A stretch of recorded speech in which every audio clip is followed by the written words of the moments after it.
파괴론이고 내란 지속 음모입니다. 권한 대행을 무기한 지속하고 싶은 겁니까?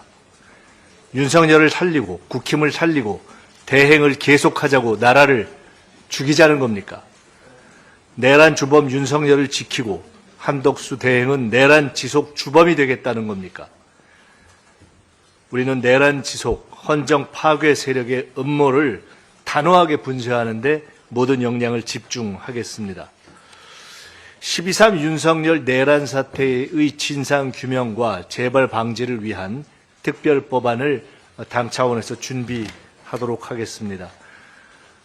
특별조사위원회의 설치, 그리고 무엇보다도 내란 사태의 진상 규명과 재발 방지를 위한 결정적인 제보나 증언, 공익신고를 한 이들에 대해서는 그 형을 감경하거나 면제하는 것 등을 포함한 특별법을 준비해서 곧 당 차원에서 발의하도록 하겠습니다. 이에 대해서 조금 더 보완적인 내용에 대해서는 우리 박선원 의원님께서 다시 설명해 주시겠습니다.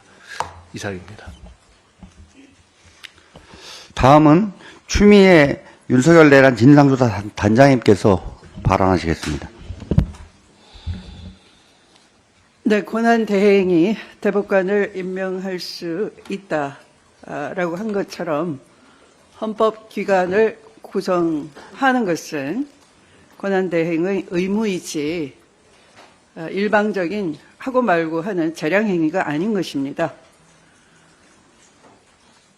이들이 이렇게 헌법기관 구성을 하지 않겠다라고 버티는 것은 내란 수계를 헌재가 재판을 할 수 없도록 헌법기관인 헌법재판소를 종이 호랑이로 만들려는 얄팍한 술책입니다. 이를 모르는 국민은 한 명도 없는데 이들만이 그들의 이 극우적인 생각에 갇혀 있을 뿐입니다. 한덕수 권한대행은 헌법이 부여한 책무에 따라서 오늘 헌법재판관 3명에 대한 국회의 본회의 임명 의결안이 있은 즉시 임명해야 할 것이고 헌법재판소를 속히 완전체로 구성을 해서 이 국난을 극복할 수 있도록 하는 것이 그의 도리라 할 것입니다. 국정 안정을 위해 조속히 이루어져야 하는 것은 윤석열 내란 수계에 대한 빠른 탄핵 인용과 관련한 내란 수사와 기소에 있다 할 것입니다. 그러나 국민의힘은 헌법재판소의 심리를 지연하고자 내란의 공범들답게 헌법재판관 임명안 통과 시 권한쟁의 심판 신청도 검토 중이라고 합니다. 이거 다 윤석열 검찰총장 시절부터 불법 행위를 해서 감찰 징계 당한 이후에 직무 배제 당하자 해온 수법과 궤적을 같이 하는 것입니다. 그 버릇이 어디 가겠습니까? 한덕수 대행 역시 자신을 탄핵할 때 탄핵 효력정지 가처분 신청을 검토하고 있다고 합니다. 누가 내란의 힘당 아니랄까 봐 내란 끌기 쇼를 하고 있는 겁니까? 정신 차리십시오. 추운 날씨에도 불구하고 성탄절 많은 국민들께서는 윤석열 탄핵 인용과 윤석열 즉각 구속을 요구하면서 거리에 나왔습니다. 국민의힘당은 국민이 얼마나 무서운지 주권자의 명령을 새겨들어야 할 것입니다. 다음 달 국정조사 특위가 곧 가동될 예정입니다. 더불어민주당 내란 진상조사단은 국정조사에 필요한 관련 증언, 제보들과 증거들을 하나씩 쌓아가고 있습니다. 국정조사에 철저하게 준비할 수 있도록 뒷받침할 것입니다. 청주 내수시설을 파괴해서 폭풍몰이를 하려 한 정황도 드러나고 있습니다. 청주뿐만 아니라 우리 공군의 전략 자산이 있는 대구 공항까지도 소요 사태의 대상으로 삼았습니다. 동맹의 주요 전략 자산이 전개되어 있는 성주 사드 기지 또한 소요의 대상으로 삼았습니다. 이들은 동맹까지 끌어들여서 이 좁은 한반도에서 전쟁 돌입 명분을 쌓았던 것입니다. 민주당은 다시 한번 국정 안정을 위해 진실을 조속히 밝히고 헌재가 빠르게 탄핵 결정할 수 있도록 국민과 함께 할 것입니다. 감사합니다. 다음은 이현주 경제상황점검단장님의 발언이 있겠습니다. 네. 빠른 내란 수습이 곧 국정 안정과 경제 안정입니다. 그러려면 내란 수괴에 대한 조속한 탄핵 결정을 위해서 헌법재판소가 신속히 정상화되어야 합니다. 결국 헌법재판관 임명으로 헌재가 정상화되고 조속한 탄핵 결정으로 빨리 내란이 수습되어야 국정 안정이 된다는 것이므로 헌법재판관 임명을 지연한다면 그것을 지연하는 한덕수 권한대행이 최대의 국정불안, 경제불안의 요인이라고 할 것입니다. 따라서 한덕수는 국회가 오늘 추천하는 헌법재판관 임명을 반드시 해야 할 것입니다. 이는 여야 원내 대표 간에 민주당 2명, 국힘 1명 추천으로 이미 합의한 바 있습니다. 헌법재판소에서는 권한대행이 헌법재판관 임명권 행사할 수 있다라고 이미 한 바 있고 헌법재판관 후보자 3명도 모두 임명 가능하다는 의견을 밝히는 등 헌재, 후보자, 대법원, 학계 다수설 모두 국회가 추천하면 무조건 권한대행이 임명해야 한다라고 밝힌 바 있습니다. 그런데도 임명하지 않고 버틴다면 내란 수습에 협조하지 않고 방해하겠다는 의도가 명백해지는 것입니다. 즉 조속한 내란 수습을 통해서 국정 안정을 도모하라는 권한대행의 국민적 명령, 권한대행의 임무 자체를 하지 않는 것, 국민적 명령을 배신하는 것이므로 국정 안정을 위해서라도 더 둘 수 없음이 명확합니다. 애초에 한덕수는 위헌 위법이 명백한 12.3 개헌 관련 회의록과 부서도 없이 절차도 없이 국무회의를 주도하면서 내란에 적극 협조하였고 계엄 해제 요구안 표결 후에도 그 해제를 지체하는 등 내란의 주요 임무 종사 혐의자입니다. 하지만 이 과도기에 일단 내란 수습, 즉 국정안정 역할을 할 기회를 우선 준 것일 뿐입니다. 그런데 한 총리가 그 역할을 거부한다면 그 기회를 더 이상 줄 수 없습니다. 더구나 내란 수습을 방해한 의도는 PC 한 총리가 생각보다 내란에 더 깊게 연루되었다는 의심까지 야기합니다. 따라서 그럴 경우에 즉각 체포하고 수사를 철저하게 할 필요가 있다고 생각합니다. 지난주 경제상황점검단에서는 여수 포항을 비롯한 석유화학, 철강 등 위기를 맞고 있는 주력 산업단지를 위기 대응 특별지역으로 지정하라는 기자회견을 했습니다. 이들 산업의 위기는 수요 둔화 장기화, 중국발 공급 과잉 심화, 원가 경쟁력 약화에 기인한 만큼 문제 해결을 위해서는 단기적으로 원료 및 수출 시장 다변화 추진, 중단기적으로는 사업 포트폴리오를 고부가 친환경 제품군 중심으로 다각화하는 등 사업 구조 조정이 시급합니다. 정부 관계부처 합동으로 석유화학 산업 경쟁력 강화 방안을 발표했으나 설비 합리화 등 구조 조정에 직접 개입하기보다는 고용 및 지역 경제의 부정적 영향을 최소화하는 데 집중한다는 내용이어서 현재 위기를 맞고 있는 이들 주력 산업계는 정부 역할 없이 업계 자율로 빅딜 등 기존 산업 패러다임을 바꿀 만한 대대적 구조조정 동력이 없습니다. 따라서 정부의 적극적인 대응이 절실합니다. 또한 이들 산업과 지역 경제를 살리기 위해서는 정책 금융을 통한 산업 구조 고도화가 반드시 필요합니다.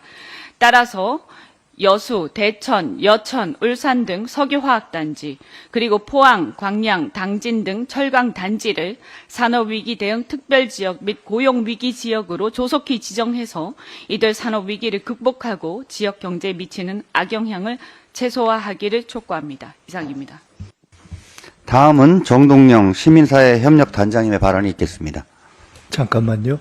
우리 정동영 단장님이 지난번에 당에서 내란 사태뿐만이 아니라 외환 유치 문제에 대해서도 다루기로 해서 우리 특대위에 외환 유치 진상조사단을 설치하기로 하고 외환 유치 진상조사단장을 겸임하기로 하셨습니다. 오늘 그 관련한 말씀을 같이 드리겠습니다.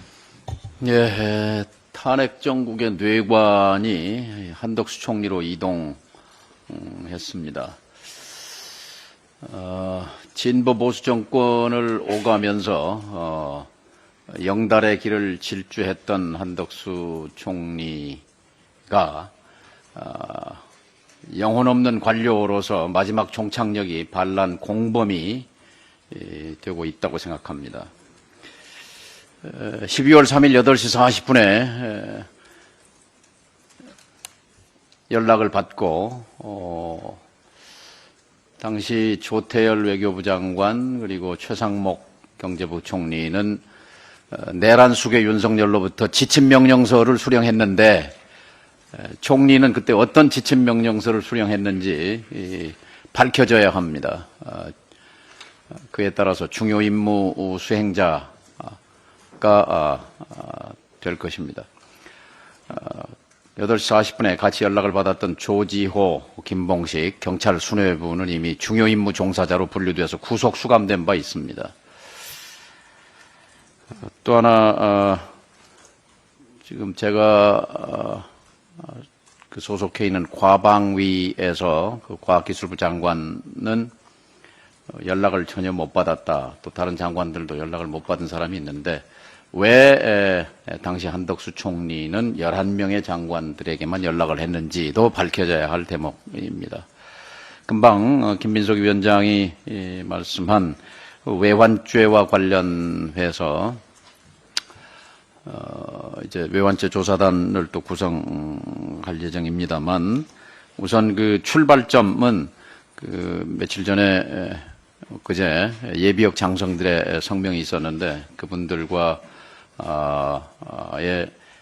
그 토론과 분석에서 나온 거는 2023년 10월 7일 신원식 국방장관 취임 사흘 뒤 9.19 남북 군사합의 파기의 시작, 그것이 북풍 공작의 첫 출발점으로 보인다는 그런 그 관측이 있습니다.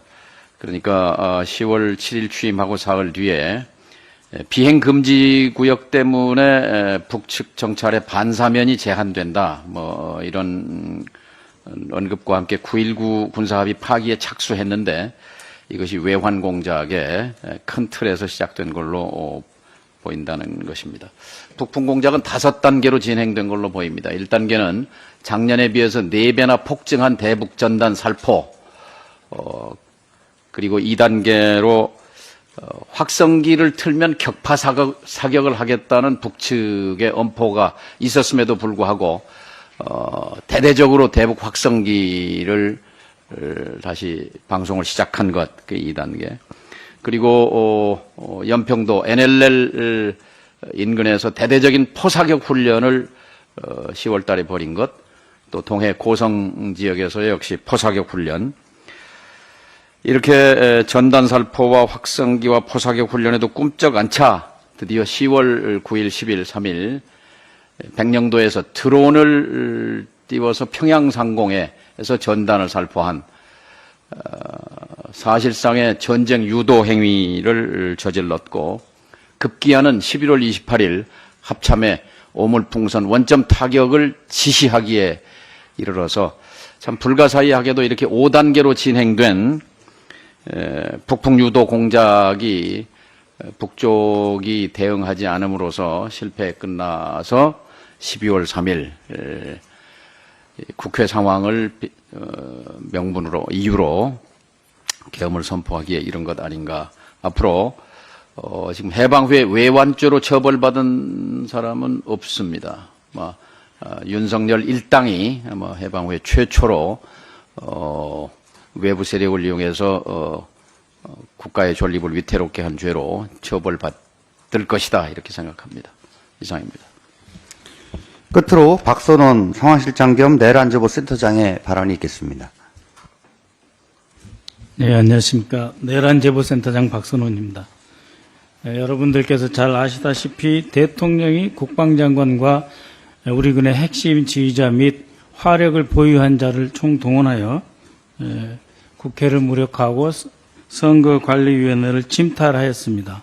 그리하여 국헌 문란에 이은 반란, 내란을 주도하였습니다. 그 내란 혹은 반란, 쿠데타를 감시하는 기관이 방첩사령부입니다. 그 방첩사령관이 이번 내란의 주범 중에 주범입니다. 따라서 현재 이 사건의 진상규명과 재발 방지를 위해서는 기존의 법률 체계로는 매우 어렵다라고 하는 것이 확인되고 있습니다. 따라서 좀 전에 김민석 위원장 발언대로 12.3 윤석열 내란 사태 진상규명 및 재발 방지를 위한 특별 법안이 필요하다라는 인식이 고조되고 있습니다. 이미 이해식 의원님을 비롯하여 행안위에서 이 발의가 준비되고 있습니다. 이 내용 법안에서는